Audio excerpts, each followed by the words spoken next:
You're listening to the Teach Better Talk podcast featuring expert educators eager to share progressive tactics to reach more students. Teach Better Talk is created by teachers and fueled by passion. Let's get started.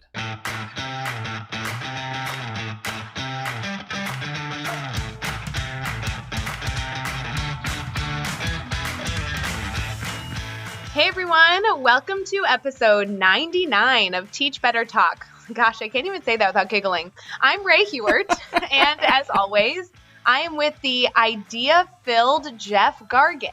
Idea-filled? Oh, I see what you did there. See what I did there, Jeff? Did you even know that you did that?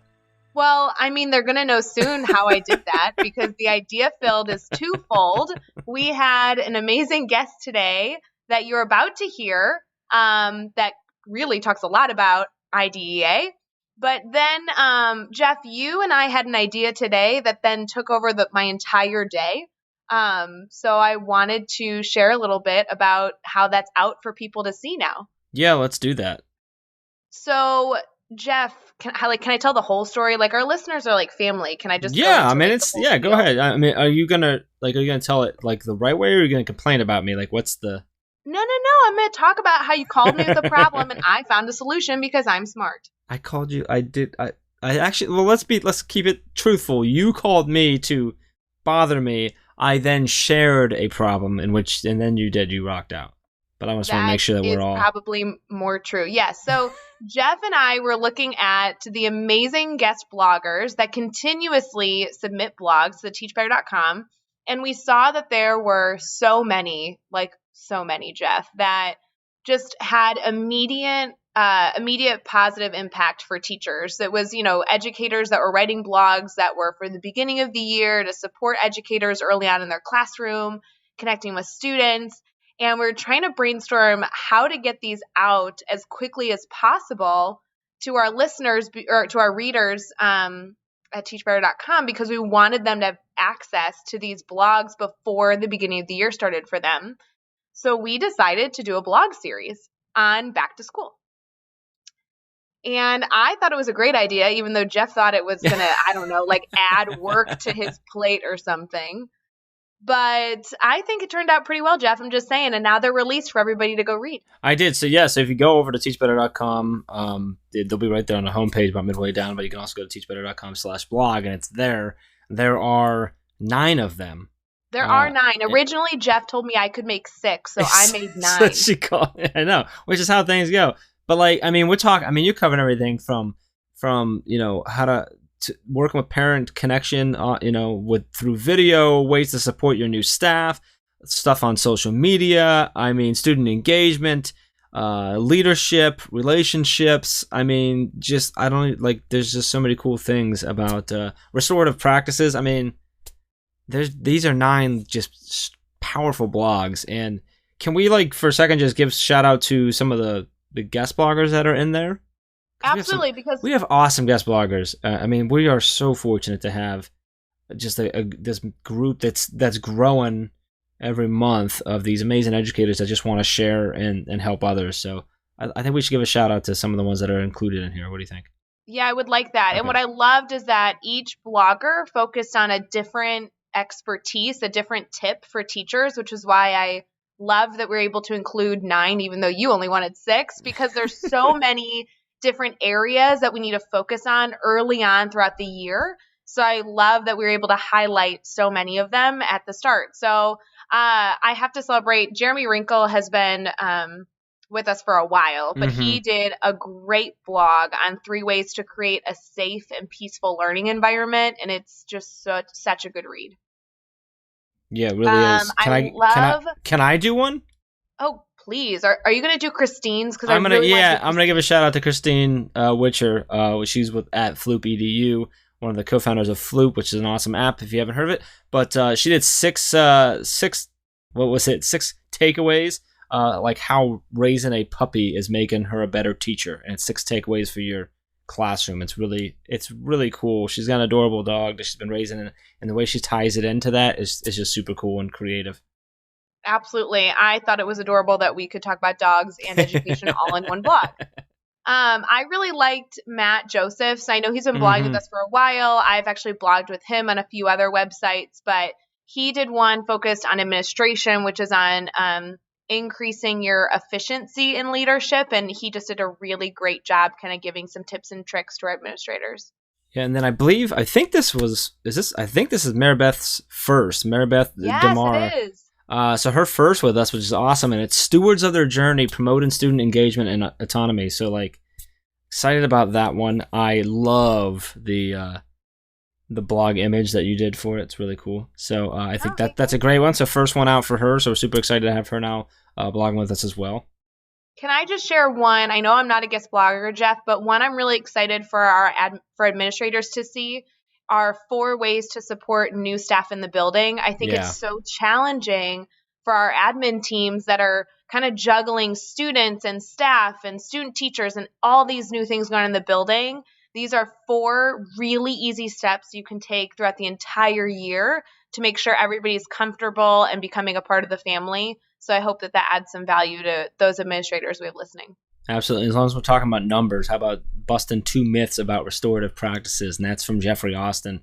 He's been blogging with us for a while. Always great blogs, always great stuff that he's putting out. Super excited about that one. Absolutely. And all those people, or most of them, have been on the podcast. We're going to have to get the rest of them to join Teach Better Talk. Yeah, we do need to do that, don't we? We cut? We're missing. So you have another one on there. I do. So I will shout it out for you because I don't want you to have to. I know you don't like to talk about yourself, but I think you're awesome, Ray. Thank you. So your other one that we've got out is how to build valuable relationships with your colleagues, which I love because we talk all the time about building relationships with students and with parents and with the community, and even with staff from an administrator standpoint. But just focusing on the relationships with your colleagues is so important to build that support system stuff. So I'm excited about that one as well. Well, Jeff, if you're going to give mine a highlight, then the last one that I have to share is Chad's, because Chad wrote all about how districts should be using social media, and he gave a number of different tactical next steps that you can do as a leader in your building to use social media to connect with stakeholders. It was really well done. Well, I'm going to wrap us up with a shout out to Tiffany Ott. Dun, dun, dun. Mama Tiff also has one in there for this series, and that is starting the parent connection off right with a video. Which is super cool. I know you use a video in your classroom to sort of introduce parents to your classroom and the way you do things and share that. I know Tiffany has done a lot of that as well, and she shares some really cool ways that you can do that and do it the right way and utilize that piece of technology. Jeff, I'm so happy. This blog from Tiffany has been a long time coming. She shared this idea with me last year, and I think that I never wrote another email again. I did everything via video when I was communicating with my parents. Like she said it once to me during a live chat, I think after Mastery Chat. And I've done it all year round. And everybody's like, oh, Ray does this video. And I completely stole everything I do from Tiffany Ott. This blog is gold, okay? You have to go check out that one. It has changed the way I communicate with parents. I love you. Know what else is gold, Ray? What's gold, Jeff? This episode. With Amber?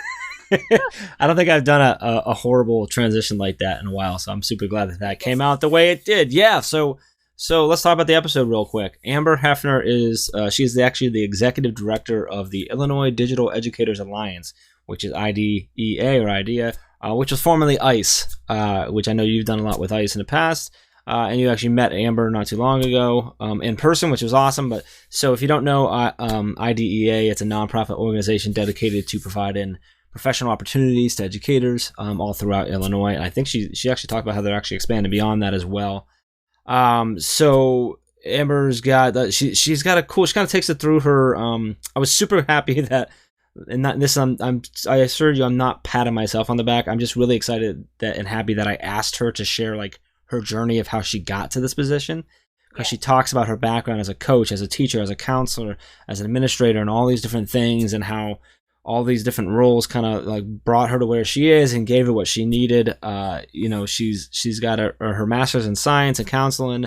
She's got a master's of science and educational leadership. She's got her ISTE certified educator certification as well. She was just super passionate, super knowledgeable. Her stories, I really, really enjoyed them. I really don't want to talk anymore because I feel like I've talked enough and I want to get to Amber talking. Anything you want everyone to take away?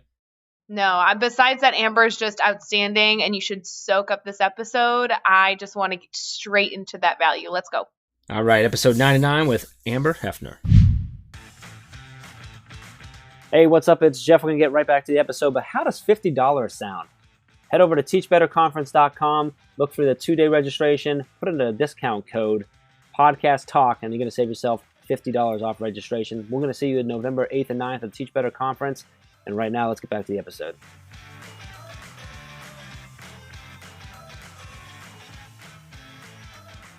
All right, we're here and talking with Amber Heffner. And Amber, it is so awesome to have you on. I know you met Ray not too long ago.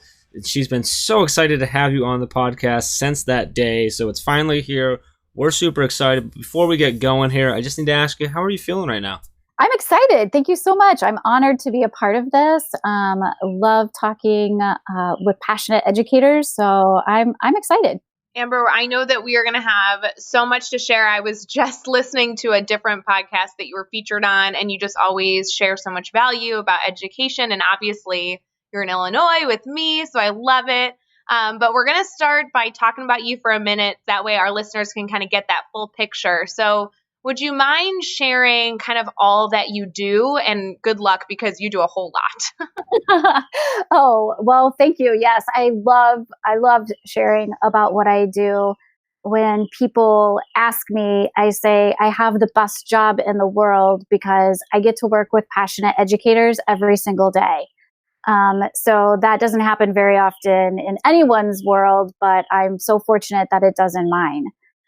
So we are a nonprofit organization that provides professional development to educators throughout the state of Illinois. And with some of the activities that we have going on right now, we're also starting to reach out beyond the state as well, throughout the Midwest.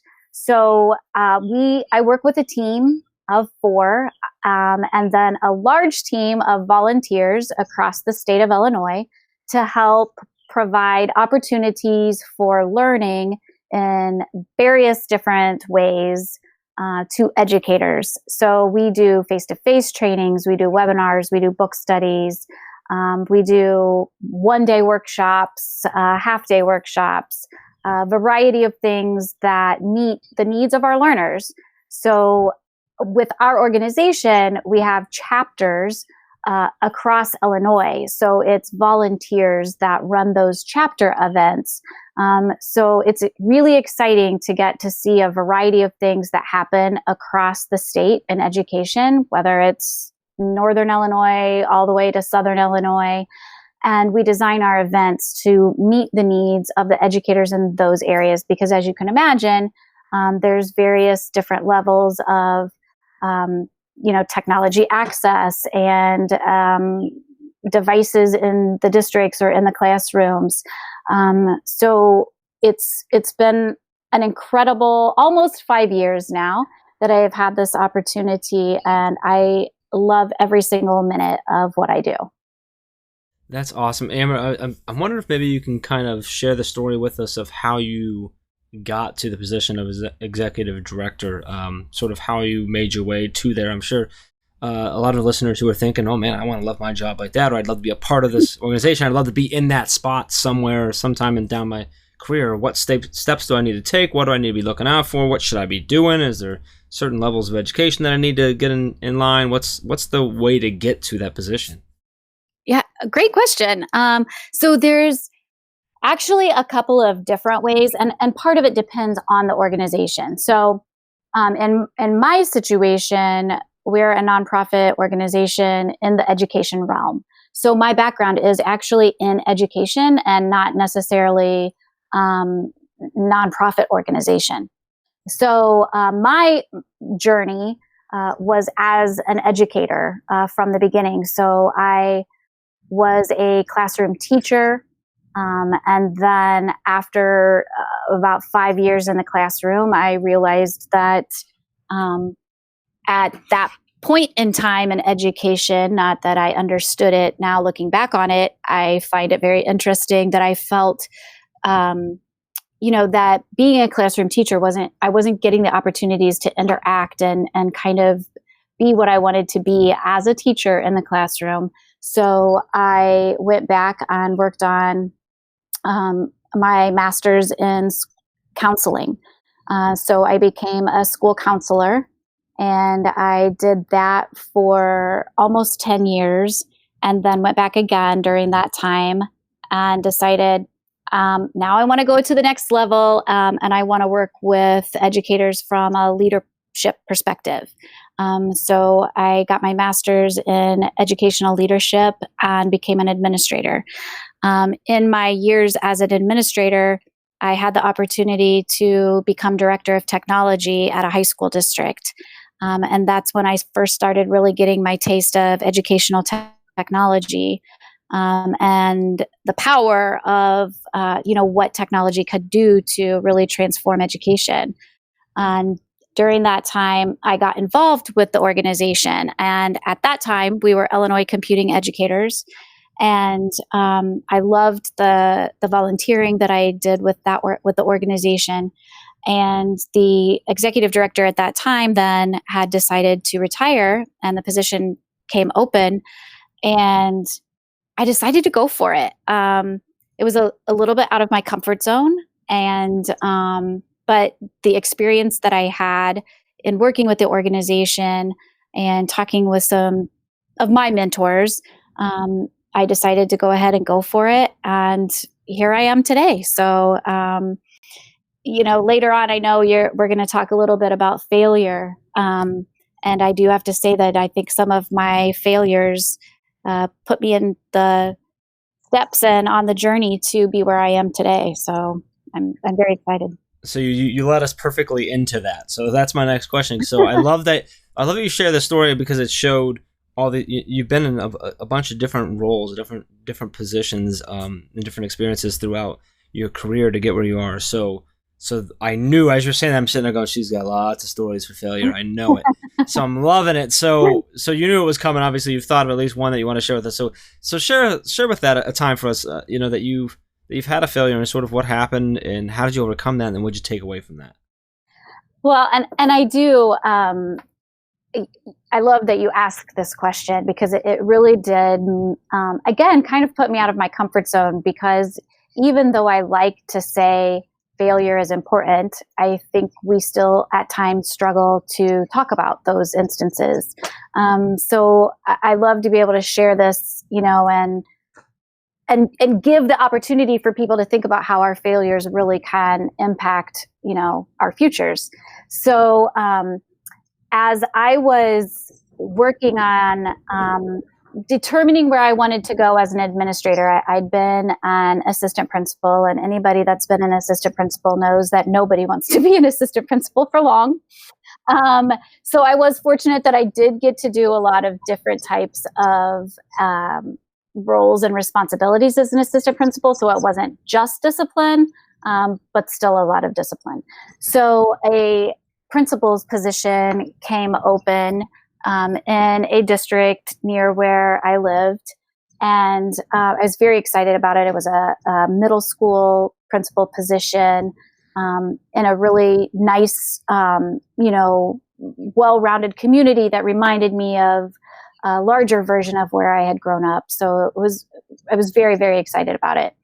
And I made it to the final round, and was honored and excited, and felt very confident, in that final round, and then got the call from the superintendent and the board president that they were going with another candidate.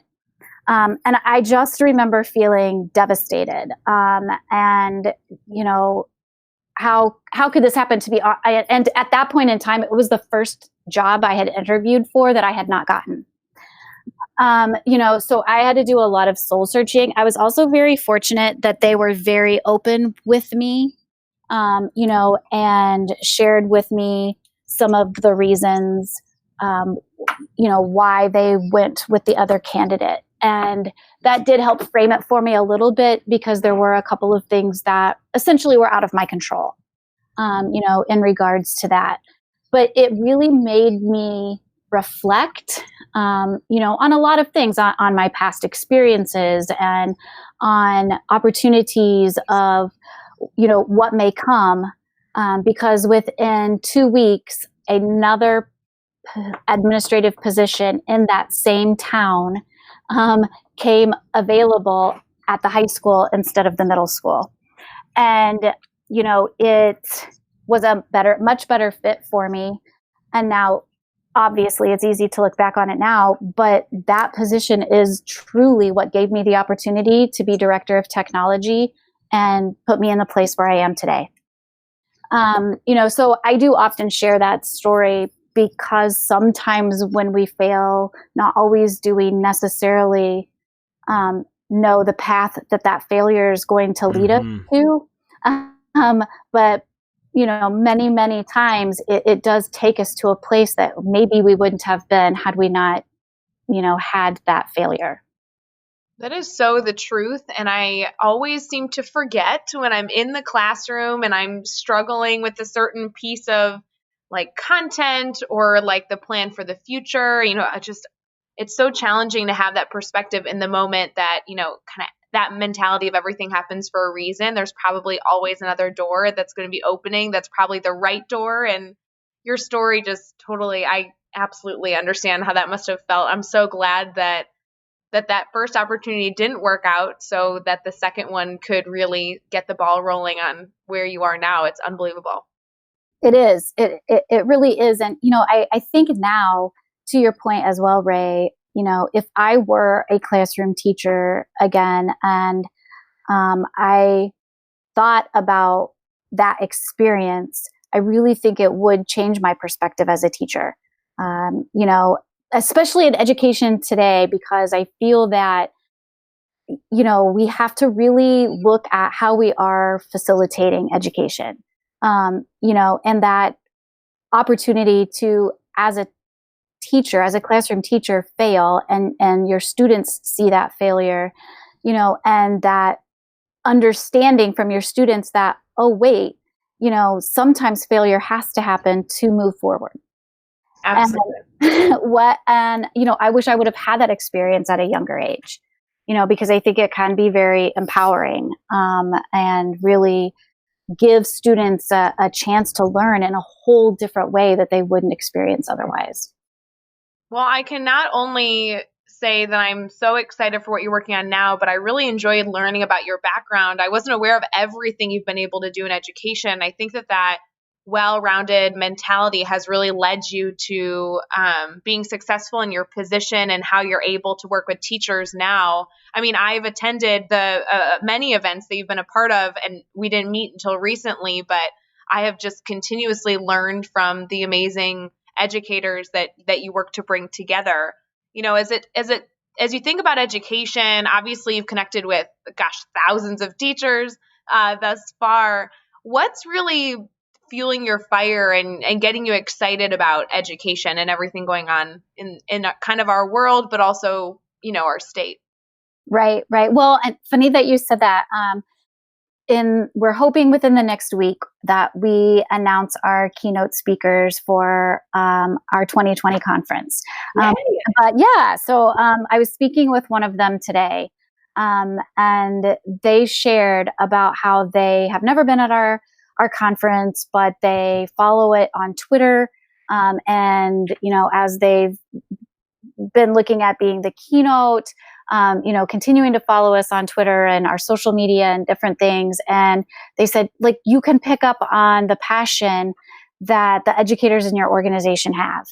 And so that really struck me in a very valuable way, in that I think that it is the passion that educators have today that really does excite me. And I feel like, going back to the kind of the story I talked about earlier when I was a classroom teacher, I felt that I had to be that sage on the stage. That is how I was evaluated. When I was evaluated, I was expected to be up in front of the classroom lecturing to the students. And I was a science teacher. So that really was really, really difficult, because I really wanted to be that collaborative, let's get in, hands-on, type of learning, and let's fail and let's figure out why it failed and, try it again. But essentially, for me to keep my job, I felt like that's how I couldn't teach that way. So I think for me, what's really, really exciting is to see those changes happen, because being that sage on the stage and being forced to teach that way really took the passion out of me. And so to see educators be passionate today and be understanding that, wait, I want to be down with the students. I want to be learning with the students. I want the students to facilitate. I want the students to drive the learning. And, for me, that's what gets me excited and passionate about changes that are occurring in education today.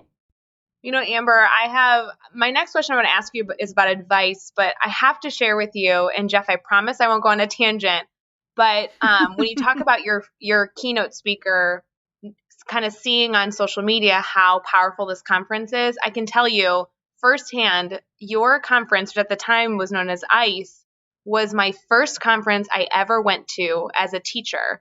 Our mutual friend, Matt Jacobson, was my mentor at the time, and he paid for me to go to this conference up in Schaumburg. And it was this very cool, first year teacher experience. And I can tell you that I not only soaked it all in, but I made it a goal to I want to go back there, and someday I'm going to speak at that event. Someday it's going to happen.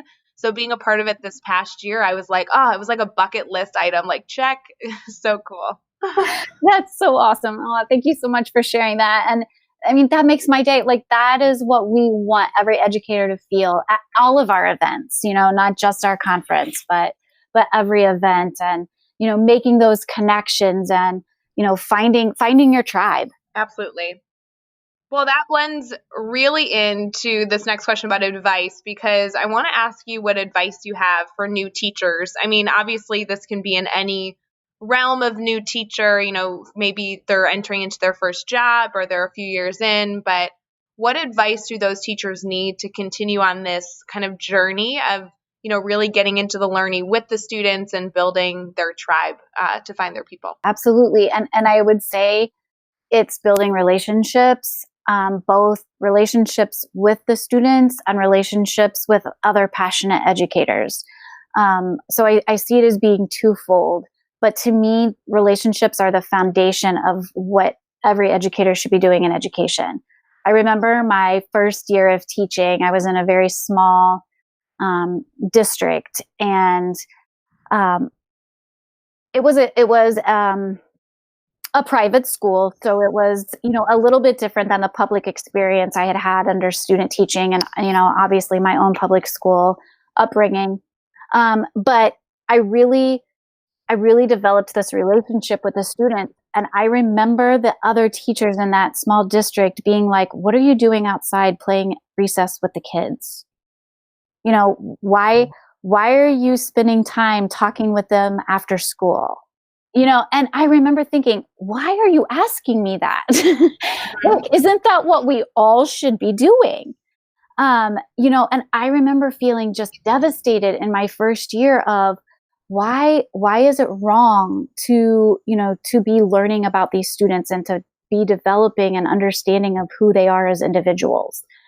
And so for me, I am very, very passionate about the importance of those relationships, because as I went on through my career, and obviously as a school counselor, you build relationships, but I took that philosophy and I took that passion of mine to build those relationships into when I was an assistant principal, and building those relationships with the students that I was dealing with in discipline was absolutely huge.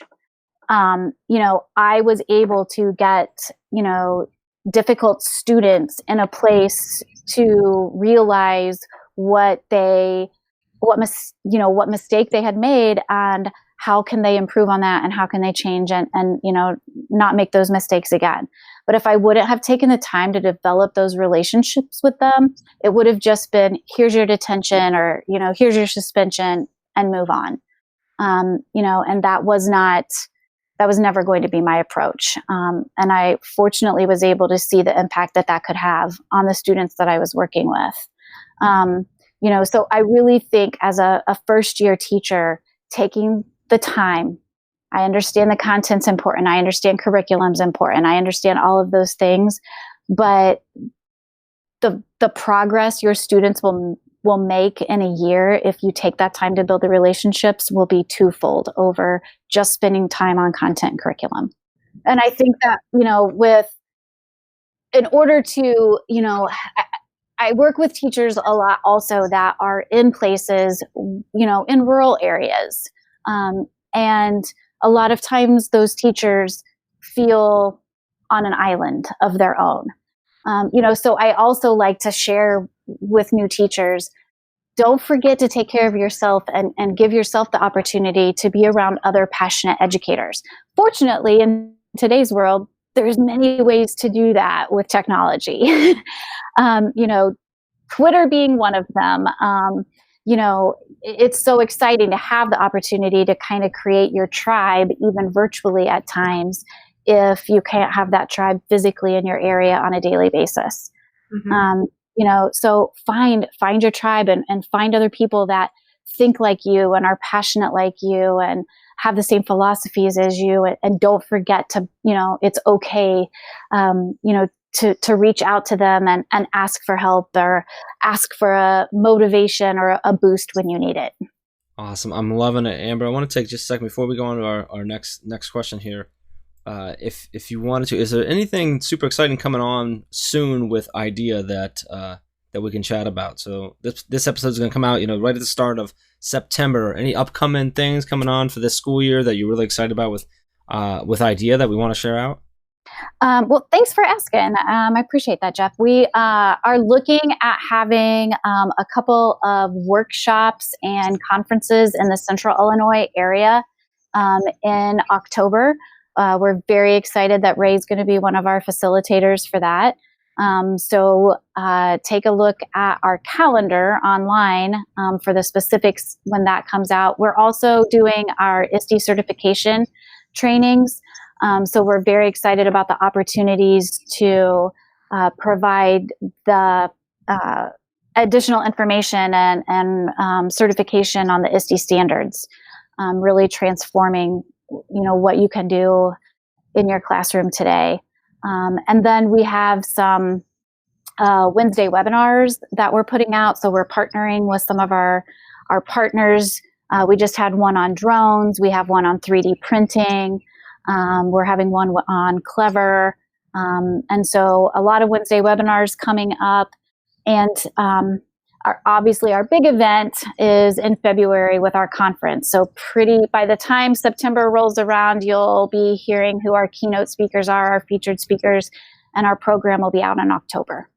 That's awesome. And the best place to go to get all of that info is where? It's our website, which is ideaillinois.org. Awesome. All right, now let's have some fun. So we're going to do the next 6 questions, and your goal is to answer each one in 15 seconds or less. You ready to go? All right, I'm ready. All right, give us one ed tech tool that you cannot live without. Google Calendar. Give us a book you're reading right now. Dear Martin, which was recommended by Joy Kerr. Who do we need to follow on Twitter or Instagram today? Twitter. Steve Wick. He's at Wicked Ed Tech. Steve is amazing. Puts out tons of great things. Twitter also, I would recommend Locate Ed app. It's at Locate Ed app. And it's an app that puts together all of the different types of professional development going on throughout the Midwest. And Instagram, I'm going to call on Lindsay Stuppenhorst at Principal in Boots. Loving it. Give us a good YouTube channel or website for educators. SBSK, Special Books by Special Kids. Love it. Absolutely love it. Love it. Give us a daily, weekly, or monthly routine every teacher should get into. I would say just a routine that works for them. But most importantly, within that routine, making sure that they are doing something that they enjoy every day. And what is the best piece of advice you've ever received? Surround yourself with good people. I'm going to put 2 in here. Surround yourself with good people. And there's always a little bit of truth in teasing. Interesting. Ooh, interesting. I like those 2. I feel like I follow that first piece of advice well, Ray, because I surround myself with you. Aww. So I think I'm there. All of our listeners just sat back and said, "Aww." Yeah. Amber, I'm sure you know this, but Jeff is never nice to me, so that's about the first compliment. Thank God we have that recorded. Right? I was actually just editing another one of our episodes that's coming out very soon here, where I was being very nice and talking about how lucky I am to work with you. Oh, don't stop. And I was only being blush. like 80 to 82% sarcastic when I said it. So like, I mean, it was basically nice. Well, hey, look, Ray, now you can follow my second one of there's a little bit of truth in teasing, right? There you go. It's true. I mean, goodness. Well, Amber, regardless of Jeff's poor behavior, I really appreciated all that you shared here. I'm like sad that it's ending because I just could really talk to you for hours, but I want to make sure our listeners do not only like connect with you, but I want them to connect with the amazing things that you're doing as well. So would you mind sharing kind of everywhere that they could go hunt for your amazing content? Oh, sure. Thank you for that opportunity. You can find me on Twitter at Amber_Heffner with 2 Fs. I'm on Instagram at Amber Heffner. I would direct you to our website for the organization, which is ideaillinois.org. That's where we spend a lot of time professionally putting our information and blogging. Our Facebook page is at Idea Illinois. And I want to put a plug in for something upcoming that we are doing as well. And Idea is actually going to be publishing a book. So, yeah, so we're very excited about this opportunity. We've partnered with Robert Dillon, and we have done a call for Illinois authors to provide us with their stories of what is happening in their classrooms and what successes they're having in education throughout the state. So at our conference, we'll be rolling out our storybook on successful education stories in Illinois. That is really cool. Excited about that. And you can find all the links and all the resources that we've been talking about in this episode over at teachbetter.com, as well as those really important links for connecting with Amber and with Idea and find out everything that they have going on over there. So make sure you head over to the show notes at teachbetter.com for all of that. Be sure to hit subscribe so you don't miss any of those upcoming episodes. And if you can give us a rating and review, we'd really appreciate that as well. And let's continue to take it one step further. Think of just 3 of your colleagues who need to hear the amazing things and these amazing stories like Amber's, and share this podcast with them so we can keep spreading it. Amber, this has been a really good episode. I'm super excited for people to hear this and to connect with you and continue the conversation. We really appreciate you taking some time out and having some fun with us and sharing your story and your thoughts, and just a big thank you from all of us. Thank you, Ray. Thank you, Jeff. I appreciate it. And you guys keep doing amazing things. This is what education and passionate educators do. So keep it up, and thanks for being inspiration for all of us. Well, thank you for those kind words. We truly, truly appreciate that. And until next time, let's get out there and let's teach better.